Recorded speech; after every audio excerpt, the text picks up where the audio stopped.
Election में जो बंगाल से आपने एस्टिमेट किया था बहुत मेजॉरिटी से बीजेपी जीतेगी, तो आपको हर्ट हुआ होगा रिजल्ट से कि इतना आया।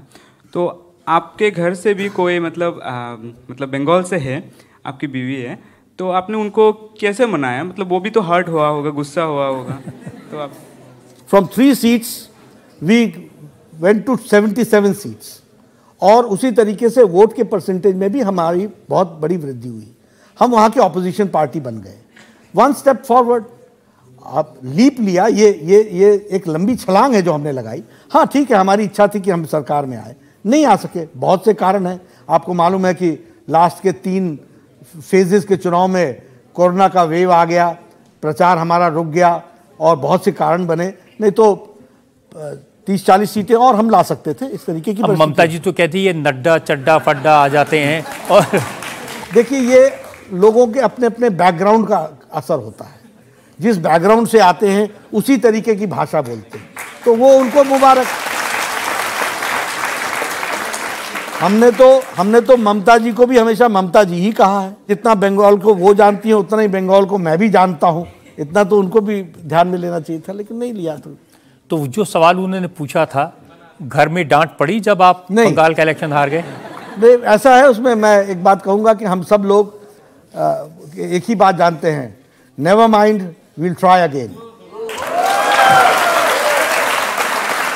हर रोज कहते हैं राहुल गांधी भारत जोड़ो यात्रा निकाल रहे हैं, सफल हो गई, आप डर गए और आप उनको डरा रहे हैं कोरोना आ जाएगा, यात्रा रोक दो।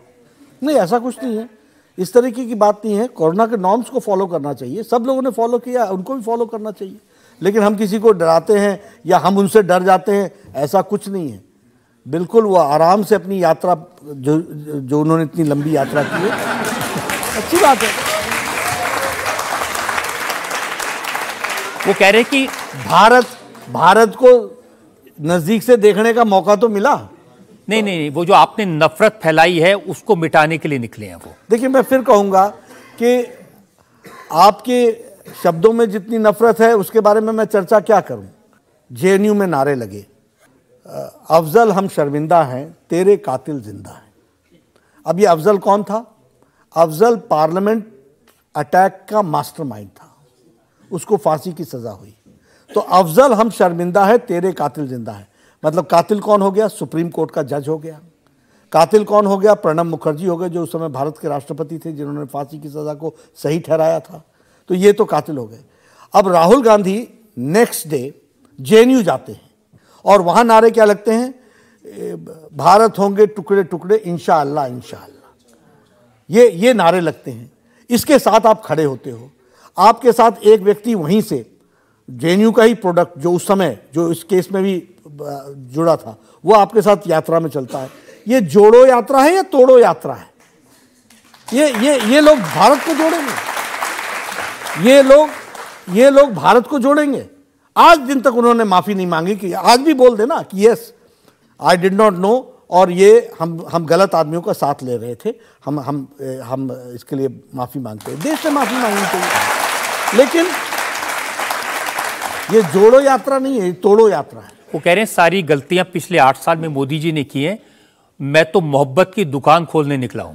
मोहब्बत कभी भी किसी दुकान से नहीं मिलती है। मोहब्बत एक एटीट्यूड है, मोहब्बत एक सोच है, और वह सोच हम रखते हैं। सबका साथ, सबका विकास, सबका विश्वास, सबका प्रयास, ये हमारा मंत्र है जिसको हम लेकर, इसलिए मोहब्बत तो हम कर रहे हैं सबसे, सबको साथ लेकर तो हम चले हैं।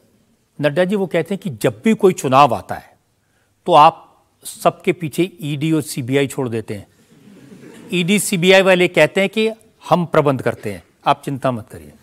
देखिए, मैं आपको बताता हूं कि यही कांग्रेस पार्टी के समय में कहा गया था ना कि ईडी और सीबीआई को पिंजरे में तोते को बंद करने के बराबर है। जिस तरीके की इनकी सोच है इसी तरीके का इनको दिखता है, क्योंकि ये इस तरीके से एक्टिविटी करते रहे हैं। क्या ये इंडिपेंडेंट एजेंसीज हैं? ये इंडिपेंडेंट एजेंसीज काम कर रहे हैं। हाँ, एक बात जरूर है कि अब इलेक्शन तो हमेशा ही लगे रहते हैं, तो क्या सीबीआई और ईडी अपना काम बंद कर दें? वो तो काम करते ही रहेंगे। लेकिन आप बताइए कि अगर सीबीआई ने कोई केस किया, अगर ईडी ने कोई केस किया, तो उस केस में कोर्ट से इनको राहत क्यों नहीं मिलती है? ये कोर्ट में क्यों नहीं जाते हैं? अब आप ऐसा नहीं कहिएगा रजत जी कि कोर्ट भी हम मैनेज करते हैं। ये कोर्ट से इनको राहत क्यों नहीं मिल रही है? आखिर मैं तो नहीं कहता, लेकिन सोनिया गांधी भी कहती हैं, पार्लियामेंट में कहा। हाँ, मैं वही कह रहा हूं कि ये लोग इस तरीके की बातचीत करते हैं। आखिर दोनों माँ और बेटे दोनों बेल पर है कि नहीं नेशनल हेराल्ड के केस में? नेशनल हेराल्ड के केस में बेसिक चीजों में प्राइमा फेसी केस बनता है कि नहीं बनता है? केस चल रहा है कि नहीं चल रहा है? आखिर आप देखिए, अगर चुनाव के दौरान में ही एक इत्र का व्यापारी कन्नौज में पकड़ाता है और उस वहां क्या क्या निकलता है आपके ध्यान में है, तो ईडी और सीबीआई काम ना करें। उसी तरीके से अगर वेस्ट बंगाल में किसी एक मंत्री के नजदीकी के पास क्या क्या निकलता है वो भी आपने देख लिया। उसी तरीके से आप देखिएगा अन्य जगहों पर भी, झारखंड में एक ऑफिसर के घर से क्या क्या, लेडी ऑफिसर के घर से क्या क्या निकला, ये भी आपने देखा। तो आखिर कोई भ्रष्टाचार करेगा और सिर्फ इसलिए कि चुनाव लगे हुए हैं इसलिए हम वहां पर हाथ नहीं डालेंगे, ऐसा नहीं होता। जो बेईमानी करेगा, एक्शन स्वायत्त संस्थाएं करेंगी, एक्शन होगा। प्रधानमंत्री मोदी जी ने लाल किले के प्राचीर से कहा है, भ्रष्टाचार मैं नहीं सहूंगा और भ्रष्टाचार नहीं होने दूंगा, इस पर हमारी चोट लगेगी ही लगेगी। इसलिए भ्रष्टाचारी हो तो केस तो बनेगा ही बनेगा।